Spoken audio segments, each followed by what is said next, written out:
आप सभी का स्वागत है संस्कृतायनम के इस फेसबुक मंच पर। और संस्कृत, संस्कृति और विज्ञान का समागम संस्कृतायनम लगातार एक प्रयास किया जा रहा है आप सभी के सहयोग से, जिसके माध्यम से संस्कृत भाषा, भारतीय संस्कृति और उसमें निहित सर्व प्रकार के विज्ञान को आप तक पहुंचाने का प्रयास किया जा रहा है। और इसी श्रृंखला में संवाद 10 आज आप सभी के सम्मुख लेकर हम उपस्थित हैं। आयुर्वेद के लिए कहा जाता है कि स्वस्थस्य स्वास्थ्य रक्षणम, आतुरस्य विकार प्रशमनम, अर्थात स्वस्थ व्यक्ति के स्वास्थ्य की रक्षा करना और जो आतुर है, आतुर अर्थात रोगी है, उस रोगी व्यक्ति के रोग का शमन करना, ये दोनों ही उद्देश्य बताए गए हैं आयुर्वेद के। अर्थात यदि कोई रोगी हो जाए तो उस रोगी व्यक्ति को क्या औषधि दी जानी चाहिए, उसका कैसे उपचार किया जाना चाहिए, यह भी आयुर्वेद बताता है। इसी के साथ साथ हम स्वस्थ कैसे रहें, उस स्वस्थ रहने के लिए किन किन चीजों की आवश्यकता है, हमारा आहार और विहार कैसा होना चाहिए जिससे हम स्वस्थ रह सके, रोगी हो ही ना, इसके लिए भी आयुर्वेद बताता है। अतः आयुर्वेद मूल रूप से देखा जाए तो एक सर्वांगीण विकास की ऐसी अवधारणा है जिसके माध्यम से हम स्वस्थ रहना सीखते हैं और रोगों से दूर रहना भी सीख लेते हैं। तो आप सभी का स्वागत है आज संस्कृतायनम के इस ऑनलाइन संवाद कार्यक्रम के 10वें भाग में, जिसमें भारतीय आहार विहार की सांस्कृतिक वैज्ञानिक परंपरा के विषय में चर्चा की जा रही है।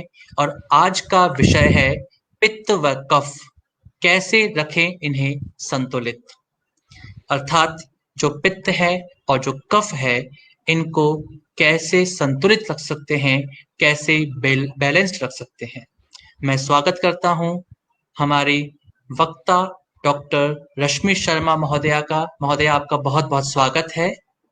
नमस्कार।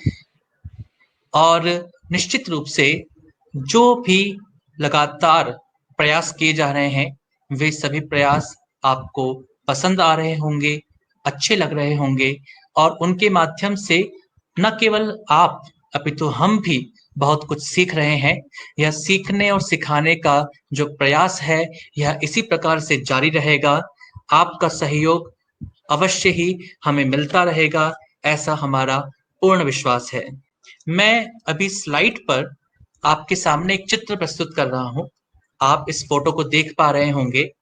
और यदि आप में से कोई भी व्यक्ति इनसे परिचित हैं या इन्हें जानते हैं, तो मेरा आप सबसे निवेदन रहेगा कि आप अवश्य ही इनका नाम या इनके बारे में जो जानते हैं वह कमेंट बॉक्स में अवश्य लिखें, क्योंकि कार्यक्रम के अंत में इनके बारे में कुछ और अधिक परिचय आपको प्राप्त होगा।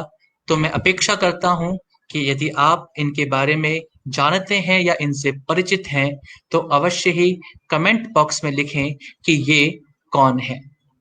मैं स्वागत करता हूं डॉक्टर रश्मि शर्मा मैम का। आपका 25 वर्षों से अधिक का अध्यापन का अनुभव है। रसायन क्षेत्र से आप जुड़ी हुई हैं, रसायन शास्त्र से आप जुड़ी हुई हैं। तो मैं आज के व्याख्यान को प्रारंभ करने के लिए सर्वप्रथम डॉक्टर रश्मि शर्मा महोदया से निवेदन करूंगा कि महोदया आप पधारें और आज का व्याख्यान प्रस्तुत करें, आज के विषय में हम सभी को जानकारी प्रदान करें। आप सभी आज के व्याख्यान से जुड़े हुए विषयों के बारे में प्रश्न कर सकते हैं। आपके प्रश्नों का जवाब व्याख्यान के पश्चात दिया जाएगा। डॉक्टर रश्मि शर्मा महोदया, आपका स्वागत और आप आमंत्रित हैं आज के व्याख्यान के लिए। बहुत बहुत आभार और सभी को नमस्कार। जो भी श्रोतागण अभी तक जुड़े हैं और पूर्व में भी जुड़े रहे हैं, इस चर्चा में जो संवाद हम कर रहे हैं अपने आहार विहार और आयुर्वेद और अपने जो वैज्ञानिकता है हमारे भोजन की, हमारी जो संस्कृति थी, हमारे भोजन का जो आचरण हम अपने घरों पर हजारों सालों से हम जिस प्रकार का भोजन करते आए हैं और उसमें क्या पौष्टिकता है और क्या उसके मूल्य हैं और हमारे स्वास्थ्य से उसका क्या रिश्ता है, तो हमारा आहार, हमारा आचरण, हमारे आहार का संतुलन और हमारा स्वास्थ्य और इन सभी के संबंध पर हम चर्चा कर रहे हैं काफी लंबे समय से। और अपने भोजन के विभिन्न अंगों के बारे में पहले हमने भाग 1 से लेकर 7 तक के अंदर हमने चर्चा की और उसके बाद हमने हमारे आहार में आए जो नया परिवर्तन है, अलग अलग तरह के जो भोजन आजकल हमें तैयार प्राप्त होते हैं बाजार में, उनके क्या नुकसान हैं, उनके बारे में भी हमने भाग 8 में चर्चा की। और अब हम भाग 9 में हमने वात के बारे में थोड़ा सा परिचय प्राप्त किया था और आज हम पित्त और कफ के बारे में इस चर्चा को आगे लेकर जा रहे हैं। और अभी तक जो कुछ हमने पिछले व्याख्यान में देखा था कि हमारा जो शरीर है वो किन से निर्मित है, प्रकृति ने हमारे शरीर का जो निर्माण किया है उसमें हम ये मानते हैं, आयुर्वेद ये मानता है कि 5 तत्व मिलकर हमारे शरीर को बनाते हैं। ये 5 तत्वों में आकाश, वायु, जल, पृथ्वी और अग्नि है और उनको हमने अलग अलग रूपों में देखा था कि इनके कॉम्बिनेशंस जो हैं उन्हें हम मिलकर सरलता के लिए कि लोगों को समझ में आए, हमारे ऋषियों मुनियों ने इन्हें 3 अलग अलग प्रकार के प्रकृति के अंदर विभक्त किया है, जिसमें हमने वात प्रकृति, पित्त प्रकृति और कफ प्रकृति के अंदर इसको माना गया है। तो दो दो जो ये तत्व हैं, पूरे जो 5 तत्व हैं उनमें जल तत्व सबसे अधिक है धरती पर। वायु जो तत्व है और आकाश तत्व है, ये दोनों तत्व मिलकर वात तत्व का निर्माण करते हैं, वात प्रकृति का निर्माण करते हैं, ये हमने देखा था। तो आकाश इसमें निष्क्रिय है और जो वायु है वह सक्रिय रूप में है। हम देखते हैं हमारे आसपास वायु बहुतायत से है और उसका जो भी गुण है, यानी वायु को हम देखते हैं गतिशील है, विसरित होती है, तेजी से फैलती है, तो ये जो उसके गुण हैं और शुष्क है, शुष्कता लिए हुए है, वायु जो है वो शुष्क है। तो यही सारे गुण जो हैं अगर हमारी वात प्रकृति विकृत होती है, कुपित होती है, तो इन गुणों के अंदर हम देखते हैं कि परिवर्तन आता है हमारे शरीर में। अधिक अगर हम गति कर रहे हैं, अगर हमारी जो गतियां हैं वह अनियंत्रित हो रही हैं, तो हम मानते हैं कि हमारे अंदर वात प्रकृति की बहुतायत है, जो हमने पिछले भाग में इसकी चर्चा भी की थी। इससे पहले वाली स्लाइड पे जाएंगे। जो पित्त है उसमें हमने देखा कि अग्नि और जल, ये 2 तत्व मिलकर पित्त प्रकृति का निर्माण करते हैं। अग्नि और जल में अग्नि जो है वह बहुत जलन पैदा करने वाली, बहुत रंग वाली, यानी लाल या ऑरेंज कलर का धधकता हुआ अग्नि का स्वरूप होता है, जैसा हमने देखा सूर्य का स्वरूप की तरह से हम अग्नि को मानते हैं। तो सूर्य से जो भी ऊर्जा हमें प्राप्त होती है जल के साथ मिलकर, जल भी जब अग्नि के साथ मिलता है तो वह अपना स्वरूप खो देता है, यानी वह वाष्पशील हो जाता है, गर्म हो जाता है। तो जल जब अग्नि तत्व के साथ मिलता है तो पित्त का निर्माण होता है।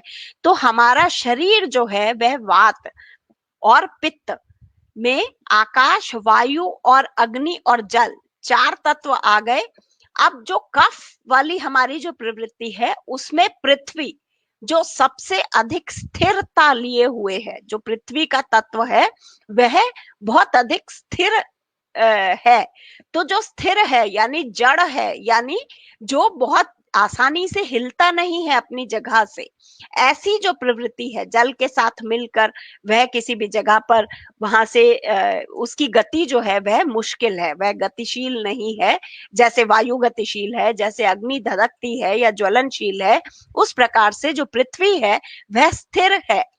तो हम इन गुणों से अपने शरीर को, क्योंकि हमने माना है कि हमारा शरीर पंच तत्व से निर्मित है, और पुनः जब वह हमारी मृत्यु को प्राप्त होता है तो यह शरीर जो है, जब प्राण इसे छोड़कर जाते हैं तो पंच तत्व में विलीन हो जाता है। तो पंच तत्व से निर्मित होकर पंच तत्व में विलीन होना और उन तत्वों को तीन प्रकृति में बदलना और वात पित्त कफ को समझते हुए अपने शरीर और उसके जीवन और उस शरीर के अंदर इन तीनों प्रकृतियों को संतुलित करते हुए पांचों तत्वों का संतुलन करना, ये ध्येय हमारा है जिसके लिए हम यहाँ पर संवाद कर रहे हैं। और जो संवाद हम कर रहे हैं उसमें हम संतुलन और असंतुलन के बारे में बात करेंगे, यानी इन पांचों तत्वों का हमारे शरीर के अंदर संतुलन स्वास्थ्य कहलाता है। यदि हम इन पांचों तत्वों को अपने शरीर में संधारित करके उनको संतुलित करके रखते हैं तो वह हमें स्वास्थ्य प्रदान करता है, यानी हमारा जीवन, हमारा शरीर स्वस्थ होता है, हमें आनंद की अनुभूति होती है, हम अपने दैनिक दिनचर्याएं अच्छे प्रकार से कर पाते हैं, सुख और दुख का अच्छी तरह से अनुभूति कर पाते हैं और एक अच्छा जीवन हम व्यतीत कर सकते हैं, जिसमें जो भी हमने अपने लिए लक्ष्य रखा है, जो भी ध्येय हमारे जीवन का है, जो भी भूमिकाएं हमारी, हमारे परिवार में, हमारे समाज में, हमारे कार्य स्थल पर, हमारे जीवन में आगे जाने के लिए जो भी सकारात्मकता है वो भरपूर हमारे जीवन में होती है और हम अच्छी तरह से अपने जीवन को आनंद पूर्वक व्यतीत करते हैं, तो हम मानते हैं कि हम स्वस्थ हैं और हमारा स्वास्थ्य ठीक है। किंतु अगर इन पांचों तत्वों में से किसी भी एक तत्व का असंतुलन है, जो कि आम तौर पर हम देखते हैं कि हमारा जीवन जैसे जैसे आगे बढ़ता है, हम रोगी पैदा नहीं हुए, किंतु 5 साल, 10 साल, 15 साल, 20 साल जैसे जैसे हम अपने जीवन के पथ पर आगे बढ़ते हैं, हम स्वयं के कारण इसलिए क्योंकि हमारा आहार परिवर्तित करने के लिए दोषी हम हैं, अपना विहार, अपना आचरण, अपना व्यायाम, अपना दैनिक दिनचर्या, अपना जो भी एक प्रकृति का नियम हमारे लिए बना था, जिसे हम देखते हैं कि सभी प्राणी एक नियम का पालन करते हुए अपने जीवन का यापन करते हैं। सभी प्राणी से मेरा अर्थ है कि चाहे वह कोई भी हो, नभचर हो, जलचर हो, उभयचर हो, वो सुबह उनको कब उठना है, कब उनको सोना है, सूर्य के अनुसार, उसकी गतियों के अनुसार उनके जीवन की गतियों का पालन वह करते हैं। सुबह जब सूर्य उदय होता है तो सबकी दिनचर्या शुरू हो जाती है और सूर्यास्त के साथ सभी प्राणियों की दिनचर्या अस्त हो जाती है। उसमें सक्रियता उनकी, सूरज की जैसे जैसे सक्रियता बढ़ती है उसी प्रकार से उनके शरीर की गतियों की भी सक्रियता बढ़ती है, उनका आहार विहार उसी की तरह से आचरण करता है और उसके बाद जैसे जैसे सूर्य की गति संध्या के साथ में ढलती है, उनकी भी आचरण जो है, उनका जो व्यवहार है, उनका आहार विहार, वो सब उसी गति से धीरे धीरे धीरे सूर्यास्त के बाद तक समाप्त हो जाता है। तो वह नियमानुसार काम करते हैं। लेकिन हम जो मानव हैं वह प्रकृति में, क्योंकि हमने बहुत विकास कर लिया, हमने रोशनी बना ली, हमने घड़ी बना ली, हमने समय बना लिया, हमने अपने काम करने के तरीके बना लिए, हमने अपने लिए बहुत तरह के आहार हमने खोज लिए, उनको बनाने की अलग अलग विधियां, उनके लिए उपयोग करने के अलग अलग पात्र, बर्तन, बहुत तरह की चीजें हैं, बहुत विस्तृत है। तो हम जानते हैं कि हमने सबसे अधिक विकास किया, इसलिए सबसे ज्यादा नियमों से दूर हम हो गए।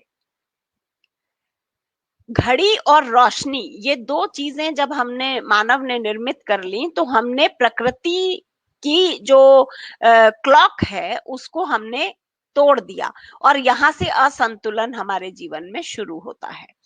तो हम जो पंच तत्वों का संतुलन जो बाकी सभी प्राणियों में पाया जाता है, हमारे अंदर ये जो है संतुलन, ये असंतुलन की तरफ जाता है और यहाँ से शुरू होता है हमारे स्वास्थ्य का पतन, यानी व्याधि के आरंभ, यानी कोई भी बीमारी हमारे शरीर में आना, उसमें बहुत बड़ा एक रोल जो है वो विरुद्ध आहार का भी है।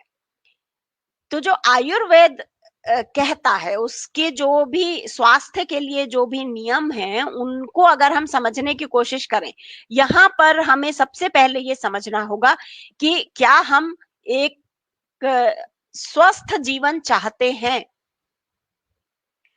यदि हम इस बात के लिए सहमत हैं कि हमारा जीवन स्वस्थ होना चाहिए, तो हमें ये बात समझनी पड़ेगी। यदि हमारे जीवन का उद्देश्य हम समझना चाहते हैं और हम एक अच्छा जीवन व्यतीत करना चाहते हैं, एक स्वस्थ जीवन हम व्यतीत करना चाहते हैं, तो हमें इन बातों को थोड़ा सा गहराई से चिंता भी करनी पड़ेगी, समझना भी पड़ेगा और उसे अपने आचरण में लाना भी पड़ेगा, यानी इस पर प्रयोग करने पड़ेंगे। यदि हम ये प्रयोग नहीं करेंगे तो उसके अलावा के प्रयोग तो हमारे आसपास हमें मिल ही जाएंगे, जो बहुतायत से हो भी रहे हैं, हम कर भी रहे हैं और हम बीमार भी हो रहे हैं। तो ये सब तो हमारे आसपास बहुत उदाहरण है, लेकिन प्रयोग करके ठीक होने की तरफ जाना, ये प्रयोग करना हमें पड़ेगा। तो विरुद्ध आहार क्या है ये भी हमें देखना है। आयुर्वेद कहता है कि अन्न का युक्ति पूर्वक सेवन, यानी अन्न का अगर हम सही प्रकार से, समझदारी से, युक्ति से अगर हम सेवन करते हैं तो वह शरीर को पोषित करता है, वह शरीर को ऊर्जा प्रदान करता है, वह शरीर को सुचारू रूप से गतिशील बनाता है। जिस चीज के लिए हमें जीवन मिला है हम वो ध्येय को पूर्ण कर पाते हैं। यदि वह हम ऐसा नहीं करते, यदि वही अन्न हमारा प्राण पालक होता है, लेकिन यदि हम उसी अन्न को अयुक्ति युक्त प्रकार से उपयोग करते हैं, यानी हम जिसके साथ जो खाना है इसके साथ वो नहीं खाना, जो भी हमारे नियम बने हैं, यानी किस प्रकार से, वो एक अपना आप में एक बहुत बड़ा विषय आ जाता है। लेकिन इसमें सीधी सी जो बात है वो यह है कि विरुद्ध आहार भी हमें व्याधि की तरफ लेकर जाता है। अन्न को सोच समझ के खाया जाए तो वह पोषण करता है, वह प्राण को पालता है, प्राण की रक्षा करता है। और अगर हम आहार को सोच समझकर नहीं खाते, कभी भी कहीं भी कुछ भी कैसा भी किसी भी समय अगर हम आहार को ग्रहण करते हैं तो वही भोजन विष बन जाता है। और यही जो विष है ये ही जनक है हमारे अंदर रोग को पैदा करने का। तो जैसा हमने देखा, वात के बारे में हमने अभी तक जाना कि वात की जो गुण है वह क्या है, गतिमान होता है, वह ड्राई होता है, सूखापन उसमें होता है, ठंडक महसूस होती है, विसरण यानी विसरित होता है और परिवर्तनशील है। तो ये सारी चीजें, इनका क्या कारण है, अपने शरीर में किस प्रकार से देखें, कैसे हम इनको नोट करें, इसके कारण क्या है, निवारण क्या है, ये सब हम विस्तार से चर्चा कर चुके हैं भाग 9 में। अब हम इससे आगे की चर्चा को आज करेंगे पित्त और कफ, और हम उसके जो गुण हैं उनको समझने की बात करते हैं। थोड़ा सा पित्त को हम कैसे समझते हैं। अग्नि, हमने माना कि अग्नि और जल से मिलकर पित्त का निर्माण होता है, और पित्त जो है हमारी शरीर में मेटाबॉलिज्म को रिप्रेजेंट करता है। हमारे शरीर के जितने भी स्त्राव हैं, और यानी हार्मोन्स जो हैं, जो एंजाइम्स हैं, जो ग्रंथियां हैं, उनमें से जितने भी रस जो स्त्रावित होते हैं, वो सब मिलकर जो हमारे शरीर में चीजें हैं वो पचती हैं, यानी जो आहार हम लेते हैं उसका जो पाचन क्रिया है उससे एब्जॉर्प्शन है, एब्जॉर्ब होकर वो हमारा ब्लड बनाती हैं, हमारे बोन्स बनाती हैं, हमारे मसल के सेल बनते हैं, शरीर में जितना भी निर्माण कार्य होता है वह सभी कुछ जो है वह पित्त से बनता है। तो जो हम देखते हैं, मेटाबॉलिज्म के लिए मेनली रिस्पॉन्सिबल है पित्त। तो इसके गुण क्या है, जलन, अग्नि की तरह से यह गर्म होता है, जलता, यानी इसका ताप जो है वह अधिक होता है। रंगीन होते हैं, जो हम देखते हैं, जो हमारा बाइल एसिड है, जो और दूसरे सिक्रीशंस हैं, ये कलरफुल होते हैं, इनमें कोई ना कोई पिगमेंट होता है, कोई ना कोई रंग होता है, तो रंगीन होते हैं। और उस रंग में बदलाव से हम पित्त के बदलने का एहसास कर सकते हैं। ये जो गर्मी है, जलन है, यानी हमारे शरीर का जो तापक्रम है, उस तापक्रम में अगर बढ़ोतरी होती है, अगर हमारी हथेलियों में जलन हमें लगती है, अगर आंखों में जलन लगती है, तलवों में जलन लगती है, किसी और प्रकार का हमें टेम्परेचर राइज महसूस होता है, तो हम मान सकते हैं कि हमारी पित्त की प्रकृति दूषित हो रही है। हमारे शरीर में पित्त जो है, इसका जो गुण है, ये इम्बैलेंस हो रहा है। तो हम उसके बैलेंस को कैसे करना है वो हम एक बार समझेंगे। पिघलना, फैलना और दुर्गंध, यानी जैसे कफ हमारे जो जैसे जुकाम है तो वो बहने लगेगा, क्योंकि हीट अगर जनरेट हो रही है तो बहना शुरू होगा शरीर में से अलग अलग अंगों में। जैसे हम आगे इसके रोग देखेंगे, फोड़े, फुंसियां, तो अंदर से जो भी पस बनेगा या जो भी और दूसरा सेल बनेगा वो बाहर की तरफ निकलने की कोशिश करेगा। फैलना, बाहर स्त्राव होगा उसका। और दुर्गंध, यानी सांस में दुर्गंध, पसीने में दुर्गंध, यूरिन में दुर्गंध, यूरिन का कलर चेंज होना, मोशन जो होता है उसका कलर चेंज होना। तो ये कुछ सिम्टम्स हैं जो हमें पकड़ में आते हैं कि ये सब चीजें हमारे पित्त से रिलेटेड हैं। तो हम ये मान सकते हैं अगर इनमें किसी तरह का नॉर्मल कंडीशन क्या है हमारे बॉडी की, और वो चेंज कैसे हो रही है अगर हम बीमार हो रहे हैं, या ये जो इम्बैलेंस हो रहा है हमारी बॉडी में, या जो एक स्वस्थ शरीर है यह अस्वस्थ होने की तरफ अग्रसर है। तो ये हमको यहाँ पर समझ में आएगा इन गुणों को अगर हम समझते हैं। कफ गुण हम पहले देख लेते हैं, उसके बाद हम आगे बात करेंगे, क्योंकि वात पित्त कफ के गुणों को हम एक साथ थोड़ा समझेंगे तब हम उसको थोड़ा आसानी से आगे जाके बाइफरकेट कर पाएंगे। जल और मिट्टी जैसे दलदल बनाता है, उस प्रकार से जो कफ है वह जड़, क्योंकि केवल मिट्टी तो बिल्कुल जड़ है, यानी वह तो बिल्कुल स्थिर है, उसके साथ अगर जल मिलता है तो उसमें थोड़ी सी गति आती है। तो जो कफ की प्रकृति है वह भी इसी प्रकार की है। ये उसमें चिपचिपाहट होती है, चिकनाहट होती है, ठंडा होता है, वह भारीपन हमको महसूस होता है सांस में, या अपने कार्यों में हम एक जगह से दूसरी जगह अपना जो जगह को परिवर्तित करना भी अच्छा नहीं लगता।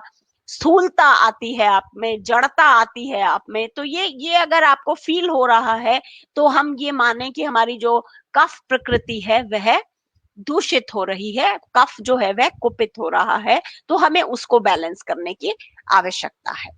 तो ये हमने देखा कि अगर जब वात कुपित होता है तो सबसे पहले वो 80% वो अलग अलग तरह के दर्द से शुरू होती है कहानी। तो अगर हमें बॉडी में कहीं पर भी जॉइंट्स में किसी भी उठने बैठने में किसी भी प्रकार के अगर दर्द हमें महसूस होते हैं तो हमारा वात जो है वह इम्बैलेंस हो रहा है। अगर हमारे सिक्रीशंस, अगर हमारे बॉडी में कलर चेंज हो रहा है, अगर टेम्परेचर राइज हो रहा है, तो हम माने कि हमारा जो पित्त है वह दूषित हो रहा है। और अगर हमें आलस आ रहा है, हिलना डुलना अच्छा नहीं लग रहा, सांस में तकलीफ, ठंड ज्यादा लग रही है, कफ जैसा हमारे शरीर में बन रहा है, भारीपन हमें महसूस हो रहा है, तो हमारा कफ जो है, तो हमने ये भी देखा कि इसमें सीक्वेंस है। सबसे पहले वात कुपित होता है, यानी 80% जो डिजीजेस हैं वह वात के कारण होती हैं। और वो जब हम उसको इग्नोर करते हैं, हम इग्नोर करते हैं, अपने आहार में परिवर्तित नहीं करते, अपना परिवर्तन नहीं करते, अपना व्यायाम नहीं करते, जो हमें उसको ठीक करने के रास्ते बताए गए वो हम नहीं करते, तो फिर एक के बाद एक पित्त कुपित होता है, और उसके बाद फिर वात जो कफ है वह भी जो, तो त्रिदोष, तीनों प्रकार के दोष आते हैं और उसके बाद हमें व्याधियां शुरू होती हैं। तो यहाँ पर हमें देखना है कि जो वात अगर हमने कंट्रोल नहीं किया, सबसे आसान है वात को कंट्रोल करना। तो अगर हम वहां से शुरू करते हैं, अगर हम अपने वात को कंट्रोल कर लेते हैं तो पित्त तक हमें दूषित होने की संभावनाएं कम होती हैं। लेकिन अगर पित्त भी दूषित हो गया तो महर्षि चरक के अनुसार पित्त दोष के लगभग 40 रोग हैं। और ये सिम्टम्स क्या है, शुरुआत में क्या होता है, इसमें छोटे छोटे मुहासे होंगे, फोड़े फुंसियां होंगी, मुंह में छाले हो सकते हैं, दस्त हो सकती है, सर्दी जुकाम रह रह के रिपीट होता है, मान लीजिए हर थोड़े दिनों में आपको लगता है, आप फिर ठीक होते हैं, वो फिर हो जाता है, फिर ठीक होते हैं, फिर हो जाता है। स्किन की डिजीजेस होती हैं, जैसे हमने देखा था ड्राइनेस होती है, इनिशियली क्या होता है, ड्राइनेस होती है हमारी बॉडी में, तो अगर हम वहीं पर रोक लें, चिकनाहट यानी तेल की मालिश तलवों में, हथेलियों में, नहाने के बाद अगर हम सरसों का तेल अपने पूरे शरीर पर लगाते हैं, नाभि में, कान में, नाक में, जो हमारे छिद्र हैं उनमें अगर हम लगाते हैं, तो हम बहुत सारी बीमारियों से बच जाते हैं, कम से कम वात कुपित नहीं होता। अब अगर वह हो गया तो फिर वह जो ड्राइनेस है, वो सोराइसिस हमने देखा था कई प्रकार के और चर्म रोग पैदा करती है, और वो और आगे जाकर पित्त के भी कुपित होने से वह चर्म रोग परमानेंट की तरफ चले जाते हैं और बड़े रोग में परिवर्तित होते हैं। संक्रामक मौसमी बीमारियां आपको बहुत रिपीट अगर होती हैं तो भी हमें देखना है, बार बार आपको ज्वर आता है, बार बार आपको बुखार आता है, तो भी हमारे ये जो तीनों बॉडी में तीनों जो प्रकृतियां हैं ये हमारी बैलेंस नहीं है। तो हमें अपने सिम्टम्स को देखकर थोड़ा सा समझने की कोशिश करनी है, क्योंकि डॉक्टर्स जो हैं वो बहुत बिजी हैं। हम जानते हैं कि जितना भारतवर्ष की जनसंख्या है और धरती की पूरी जनसंख्या है, अगर हम पूरे धरती की बात करें, तो उस जनसंख्या को ट्रीट करने के लिए डॉक्टर्स बहुत कम हैं। तो अगर सभी लोग अपने अपने स्वास्थ्य का ध्यान रख सकेंगे, जो कम से कम पढ़े लिखे समझदार लोग हैं, जो अनपढ़ हैं और जो मुझे लगता है वनवासी हैं, जो जंगलों में रहते हैं, जो गांवों में रहते हैं, जो और बहुत दूर रहते हैं, जिन्हें पता नहीं है डॉक्टर और ये सब के बारे में, वो ज्यादा सजग हैं अपने स्वास्थ्य के बारे में। और ये भी कड़वी सच्चाई है कि हम जितने बड़े बड़े शहरों में रहते हैं, हम उतने ही गैर जिम्मेदार तरीके से अपने शरीर को लापरवाही से ट्रीट करते हैं। हम स्वास्थ्य के लिए बिल्कुल भी ध्यान नहीं देते, क्योंकि हम ये मानते हैं कि हमारे पास बड़े बड़े हॉस्पिटल्स हैं, हमारे पास बड़े बड़े डॉक्टर्स हैं, वो इजीली अवेलेबल हैं, और हम उन सब के लिए सक्षम हैं कि हम वो सारा भार अपने ऊपर वहन कर सकते हैं। इसलिए हम अपने स्वास्थ्य को बहुत अधिक बहुत अधिक इम्पोर्टेंस नहीं देते, नेग्लिजेंसी है हमारी। तो हमें थोड़ा ये देखना होगा कि स्वस्थ रहना हमारे ही हाथ में है। अगर हम चाहें तो हम स्वस्थ रह सकते हैं, और हम चिकित्सकों के पास वे ही लोग जाएं जो बहुत अधिक बीमार हो चुके हैं या जिनको बहुत ऐसी गंभीर बीमारियां हैं, ताकि उनके ऊपर का भी भार कम हो।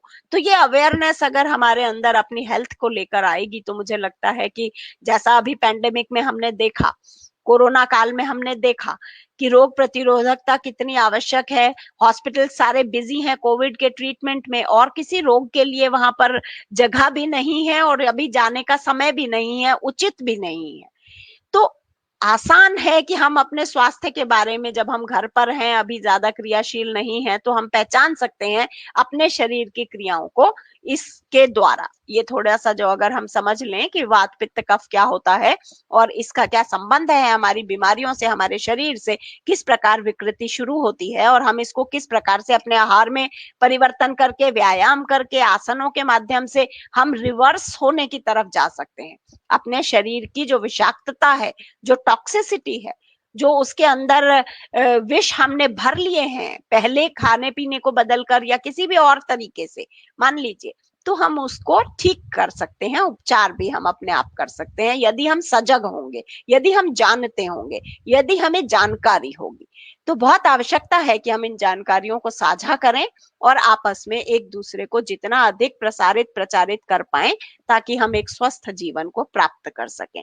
बाद में हम देख सकते हैं कि अगर हम पित्त को नहीं समझते हैं और इन चीजों को हम रिपीट होने देते हैं और केवल एक्सटर्नल दवाइयां लेकर हम पित्त को बैलेंस नहीं कर रहे, वात को भी बैलेंस नहीं कर रहे, और केवल दवाइयां ले रहे हैं, तो हम इनको दबा रहे हैं। और जब हम इनको केवल टेम्परेरीली दबा रहे हैं दवाई को लेकर, मान लीजिए फोड़े फुंसियां हो गए हैं, तो हम उसका रूट कॉज नहीं देख रहे, हम ये नहीं देख रहे कि हमारे क्या खान पीने से वह ज्यादा हो रही हैं, हम क्या गलत खा रहे हैं। हम ये नहीं देख रहे कि हमें बार बार सर्दी जुकाम क्यों हो रहा है। हम नहीं देख रहे कि हमें चर्म रोग बार बार रिपीट क्यों हो रहे हैं, हम बार बार बीमार क्यों पड़ रहे हैं, हमें फीवर बार बार क्यों आ रहा है। इन चीजों को हम केवल गोली लेकर दबाकर हम अगर उसे वहीं पर शमित करते हैं तो आगे जाकर हमें क्या क्या रोग होते हैं ये भी हम थोड़ा सा देखें। पायरिया, पायरिया में दुर्गंध, तो ये स्टार्टिंग है। अगर हम अपने मुंह पर, हम अपने दांतों पर, अपने जो मसूड़े हैं उन पर, अगर हम इन चीजों की सफाई पर या उनको ठीक से, विटामिन सी को हमको खाना है, हाथों से मंजन हमको करना है, हमारी इन सब चीजों का हमें ध्यान रखना है। तो अगर हम ये नहीं करते तो धीरे धीरे वो जो गंध है वो दुर्गंध में बदलकर पायरिया देती है। बवासीर, तो हम ये भी देखते हैं, फैलना और पिघलना एक गुण था जो हमने देखा था पित्त का। तो ये है एनलार्जमेंट ऑफ ऑर्गन्स। तो अगर हम देखते हैं, अगर हम पित्त को किसी भी प्रकार से बैलेंस नहीं करते तो धीरे धीरे हम देखते हैं हमारे ऑर्गन्स का आकार बड़ा होने लगता है। फैटी लिवर हमने सुना है, हार्ट का एनलार्जमेंट हो गया, आंतों का एनलार्जमेंट हो गया, हर्निया हो गया। ऐसे ऐसे जो भी हमारे जो ऑर्गन्स हैं उनमें फैलाव शुरू हो जाता है, वह फैलने लगते हैं। तो ये धीरे धीरे होता है, स्टेप बाय स्टेप। अगर हम पित्त को शुरू में ही अगर हम उसको बैलेंस नहीं करेंगे तो आगे जाकर वो कहीं ना कहीं ट्यूमर रूप में, हर्निया रूप में हम देख सकते हैं। यहाँ पर पीलिया, पीलिया और टाइफाइड, निमोनिया, ये टेम्परेचर राइज और कलर चेंज हम देखते हैं। पीलिया में हम देखते हैं आंखें आपकी अलग कलर हो गया, यूरिन का कलर अलग हो जाता है, स्टूल का कलर चेंज हो जाता है। तो ये सारी चीजें पित्त के गड़बड़ होने से होती हैं, पित्त के इम्बैलेंस। हमने देखा वहां पे कलर में परिवर्तित होता है, परिवर्तन होता है, दुर्गंध आती है वहां पर। तो ये जो सिक्रीशंस हैं ये हमारे बदलते हैं और वो हमें सिंबल देते हैं, पहले वो संकेत देते हैं, पर हम उन संकेतों को ओवरलुक करते हैं, हम अपने आप को पढ़ते नहीं हैं। तो आप ये भी देखिए कि अगर हम केवल अपने मात्र शरीर को नहीं पढ़ सकते, उसमें केवल ये कुछ गतियां, केवल कुछ जो सिम्टम्स हैं उनको अगर हम नहीं पकड़ पाएंगे तो आप माने कि डॉक्टर कैसे पकड़ेंगे। तो डॉक्टर के पास तो बहुत मरीज हैं, हम वहां जाते हैं, फिर हम वहां पे 60 सेकेंड्स, 2 मिनट, हार्डली कोई डॉक्टर आपको टाइम दे पाएंगे, क्योंकि उनको दिन भर में 60 मरीज देखने हैं, 100 मरीज देखने हैं। तो आपकी 2 लाइनें उनको ट्रैक दे देती हैं, अच्छा आपको ये तकलीफ है, अच्छा आप ये दवाई दीजिए। तो हम दवाई लेकर आते हैं और हम वो दवाई खाते हैं, और वो दवाई से हमको टेम्परेरी रिलीफ होता है और हम कल फिर से खड़े हो जाते हैं और फिर हम चलने लगते हैं और फिर हम वही खाते हैं, फिर हम वही चीज रिपीट करते हैं, फिर हम दोबारा बीमार पड़ते हैं, फिर हम वापस वहीं जाते हैं। तो ये एक साइकिल हो जाता है। तो हमें रुक कर सोचना है कि ये जो जितने भी रोग हैं ये एक दिन में नहीं आते। ये बार बार मैं यहाँ पर ये बात कह रही हूं कि कोई भी रोग जो है वो एक दिन में नहीं बनता, तो वो उसके पीछे की एक इतिहास होता है। हमें उसको पढ़ना आना चाहिए, अपने शरीर को समझना आना चाहिए। तो हम देखें, मधुमेह, अल्सर, ट्यूमर, नेत्र रोग, नक्सीर, हृदय में छेद, एनीमिया, हर्निया, यकृत, गुर्दे और गर्भाशय में विकृति, एनलार्जमेंट इनका, क्षय रोग, फेफड़ों में किसी प्रकार का हमें संक्रमण बार बार होता है, और एंड में जाकर वो चीजें फिर कैंसर बनती हैं। तो ये अगर हम बहुत शुरू से चेत जाते हैं तो केवल जेनेटिक जो हैं बीमारियां वो हमें ग्रसित कर सकती हैं, उसमें हमें ध्यान रखने की जरूरत है और उसमें बहुत ज्यादा हम कितना कर पाते हैं वो देखना है। लेकिन आहार के कारण, अपनी लापरवाही के कारण, अपने गलत आचरण के कारण बहुत सारी चीजें हम अपने शरीर में अनावश्यक डाल लेते हैं जो कि विष का काम करती हैं, और फिर शरीर में इन 5 तत्वों में जो इम्बैलेंस होता है वह आपको बीमारी देता है।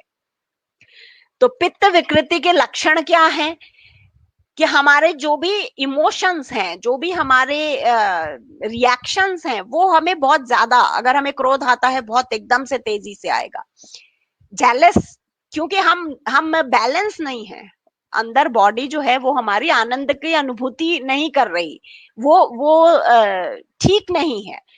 तो ये सारे विचार, भय, शोक, ये उतार चढ़ाव जो हमारे भावों में आते हैं, जो हम कभी कैसे रिएक्ट करते हैं, कभी कैसे रिएक्ट करते हैं, कभी एकदम से तेज हो जाते हैं, कभी एकदम से शांत हो जाते हैं, तो ये जो उतार चढ़ाव हैं, ये सब चीजें जो है इनमें हमें इमोशंस पे अपना कंट्रोल हमारा जो है वह धीरे धीरे खत्म होने लगता है।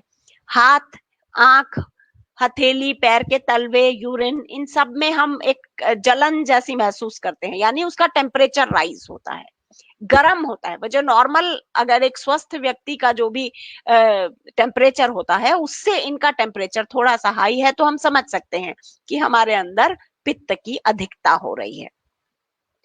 पसीने, मुंह में, सांस में, डकार में, यूरिन में किसी प्रकार की हम स्मेल आनी नहीं चाहिए। अगर आ रही है किसी भी प्रकार की स्मेल, तो सबसे पहले आप ही को पता चलेगा। डॉक्टर को तो हम बाद में बताएंगे जब हम खुद नोट करेंगे। तो ऐसी बहुत सारी चीजें हैं जिन्हें हम खुद ही ठीक कर सकते हैं। तो अगर हमें इस प्रकार का कुछ भी महसूस हो रहा है, हम केवल जल के माध्यम से, हम पानी अधिक पी लें तो हमारा वो सिक्रीशन ठीक हो जाए। हमारी बॉडी में अगर जलन ज्यादा हो रही है तो हम पानी अधिक पीकर, बहुत सारी चीजें हम ऐसी ठंडी ठंडक वाली, जो हमारे आहार में जो गर्म चीजें आ रही हैं उनको हम एक्सक्लूड कर सकते हैं। तो ये हम आगे देखेंगे उपाय क्या करें, लेकिन अभी हम देखते हैं कि क्या क्या होता है हमारे शरीर में जिसे हम नोट कर सकते हैं। रंग में हम देख सकते हैं पीलापन, अगर हमारी आंखें, हथेलियां, नाखून, इनके कलर जो नॉर्मल हैं वो नहीं है। रेडिशनेस, हाथों में, तलवों में किसी अलग प्रकार का अगर हमें लालिमा दिखाई दे रही है। कालापन, आंखों के नीचे अगर हमको गहरे गहरे जो खड्डे हैं वह दिखाई दे रहे हैं, आंखों के नीचे आसपास वाला जो गोला है वह अगर डार्क हो रहा है, कहीं और हमें डार्कनेस नजर आ रही है अपने बॉडी में, तो ये चीजें हम नोटिस कर सकते हैं और ये हम समझ सकते हैं कि कुछ तो भी इम्बैलेंस हो रहा है हमारी बॉडी। आम, प्रमेह, श्वेत प्रदर, जुकाम, ये सारी चीजें ऐसी हैं जो सिक्रीशंस हैं, ये बढ़ जाते हैं। नींद, भूख कम लगना, नींद अधिक आना, जल्दी जल्दी घाव हो जाना, अल्सर हो जाना अंदर या बाहर, किसी भी तरह का वुंड होना, उसमें से पस निकलना, स्किन की डिजीजेस और तरह के इन्फेक्शंस, जल्दी जल्दी इन्फेक्शन होना, किसी भी प्रकार का इन्फेक्शन होना, तो ये सारे जो हैं वह पित्त की विकृति के लक्षण हैं, सिम्टम्स हैं, जिनको हम नोट कर सकते हैं, हम इन पर ध्यान दे सकते हैं और फिर हम इनको बैलेंस कर सकते हैं अपनी बॉडी में से, जब तक हम नॉर्मल फील ना करें।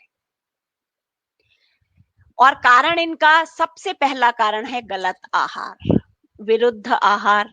ऐसा कोई भी आहार जो इन चीजों को बढ़ाता है, ऐसा कोई भी आहार जो हमें गर्मी अधिक देता है, जलन अधिक देता है, वो जो हमें डाइजेस्ट नहीं हो रहा, वो जो अंदर जाके सड़न पैदा कर रहा है, दुर्गंध पैदा कर रहा है, वो सारी चीजें मिलकर वो हमें इम्बैलेंस होने की तरफ लेकर जा रही है। फिर बहुत अधिक रोशनी, यानी रात को जगना, जिसे हम कहें रात्रि जागरण। अगर हम पूरी रात आर्टिफिशियल एक रोशनी के अंदर ज्यादा देर रहते हैं, नेचुरल है कि हम दिन की जो रोशनी है, जो सूरज की रोशनी है, उससे दूर हो जाते हैं, क्योंकि जब आप रात को बहुत ज्यादा जगते हैं, आप दिन में फिर सोते हैं या आप सूरज में नहीं है, तो जो प्राकृतिक है उससे दूर अप्राकृतिक, कुल मिला के प्रकृति से दूर आप रहते हैं। एसी में रहते हैं, फिर अगेन आप एक बंद कमरे में रहते हैं, कार्बन डाइऑक्साइड उसमें ज्यादा है, उसमें कुछ नेचुरल नहीं है, उसमें कोई प्लांट्स नहीं है, वहां एक बंद कमरा है और उसमें आपका ज्यादा समय बीत रहा है। फ्रिज यानी वही मैकेनिकल इंडस्ट्रियल शेल्फ लाइफ वाला लंबा रखा हुआ ऐसा पुराना बासी खाना जिसको पचाने में शरीर को ज्यादा मेहनत करनी होगी, वो आपके शरीर में टॉक्सिसिटी इंक्रीज करेगा, वायु विकार देगा, वात आपका चेंज होगा, वात के कारण पित्त आपका बदलेगा और धीरे धीरे हम बीमार होंगे।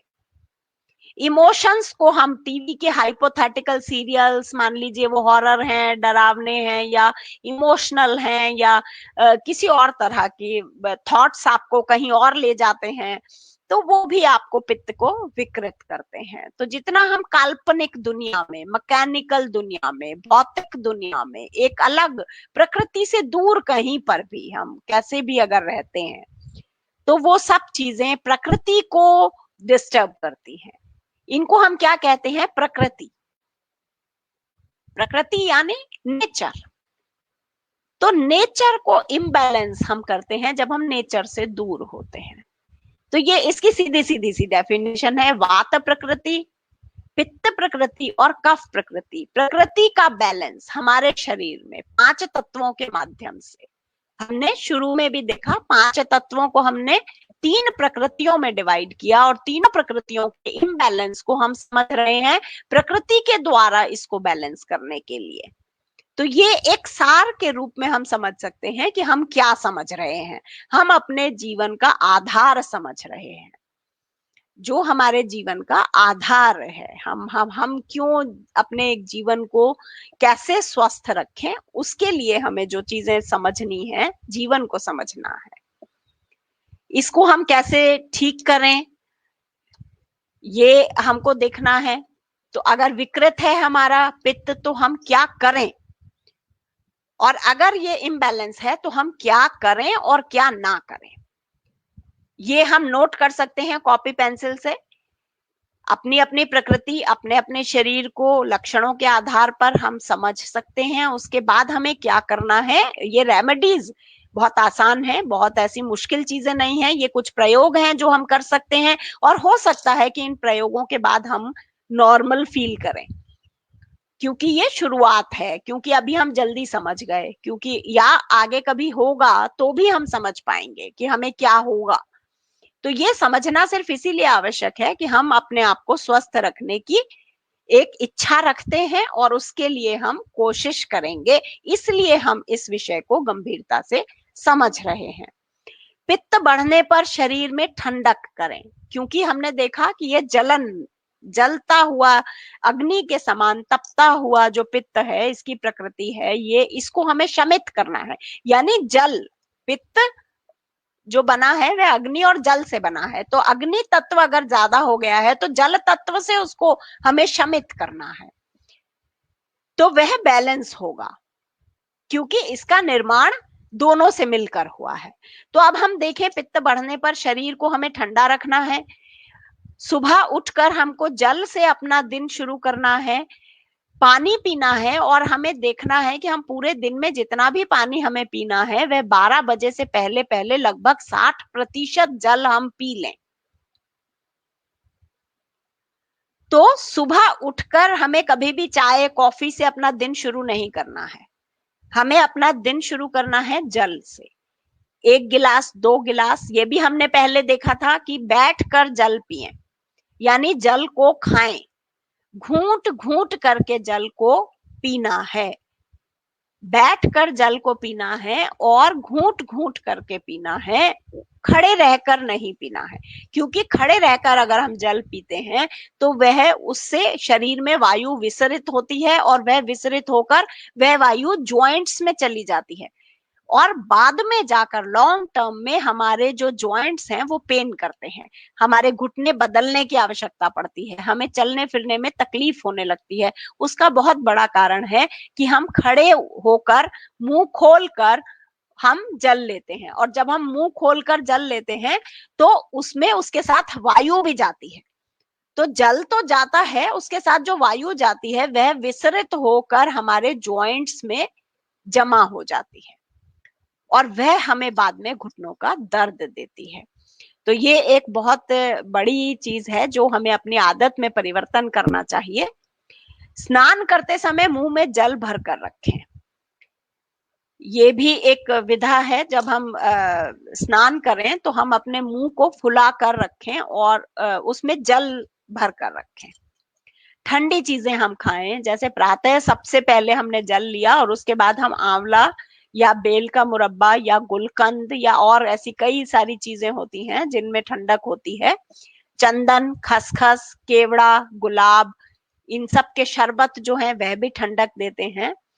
तो हम इसको कच्चे दूध की लस्सी, ये बहुत अच्छा एक जो हमारी जलन है उसको शांत करने का तरीका है। कच्चे दूध की लस्सी यानी दूध और पानी, बहुत कम दूध, चौथाई ग्लास दूध और वो जल से भरकर, तो ये जो है ये आपकी जलन को शांत करता है।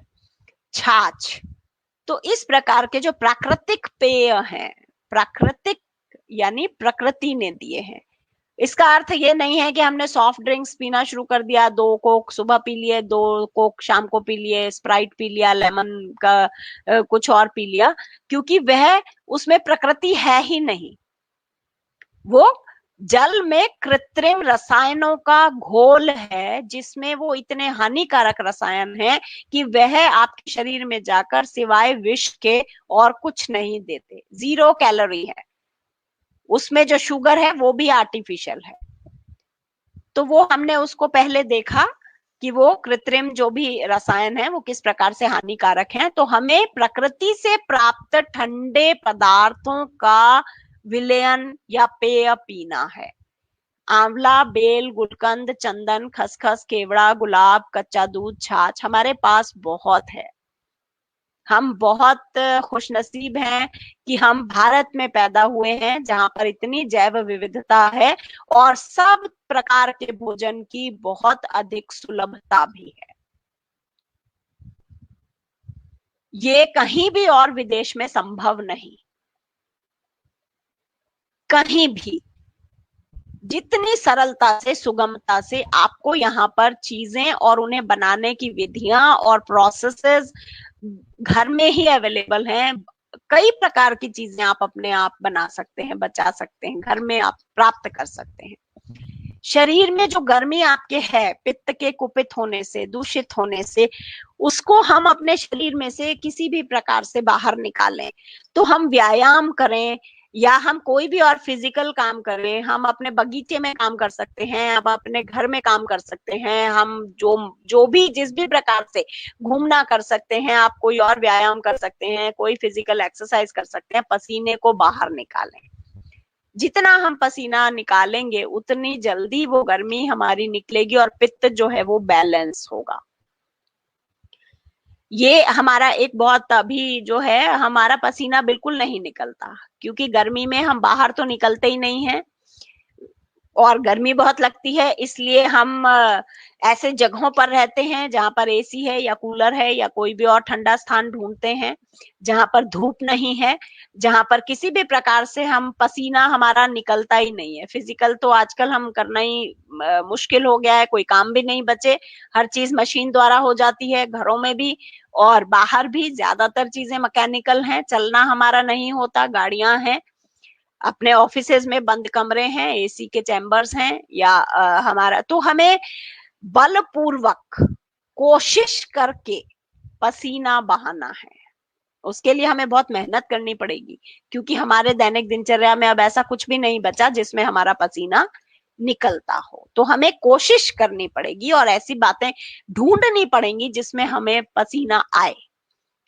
तो व्यायाम करें आप 1-2 घंटे, अगर और कुछ नहीं तो डांस कर सकते हैं, नृत्य करें, खेलें, टीटी खेल सकते हैं, बैडमिंटन खेल सकते हैं, कोई और खेल ऐसा फिजिकल वाला खेल सकते हैं, आप जो भी कर सकते हैं आप करें। गरम दूध में घी लें, केवल गाय का घी ही पित्त में आपको ले सकते हैं आप, केवल एकमात्र चिकनाई जो आप यूज कर सकते हैं वह है गाय का घी।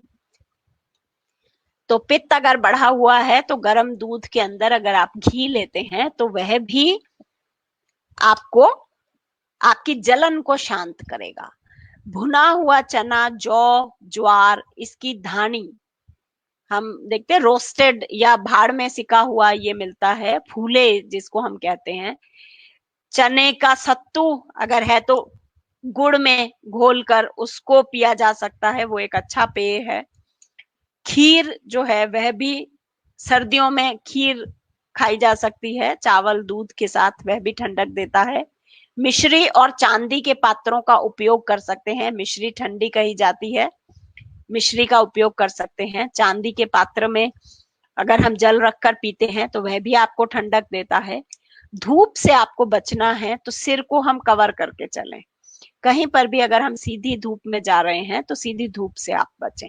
तो अगर आपका पित्त जो है वह अगर हमारा दूषित है तो ये कुछ उपाय हैं जो हम कर सकते हैं। अपने आहार में हमें परिवर्तन थोड़ा सा करना है।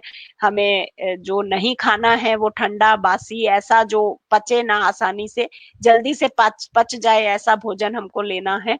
और उसमें भी सूखा हुआ भोजन ज्यादा लेना है, जैसे भुना चना, जौ ज्वार, सत्तू। ये ऐसी चीजें हैं जो आपके शरीर में से सोखती है।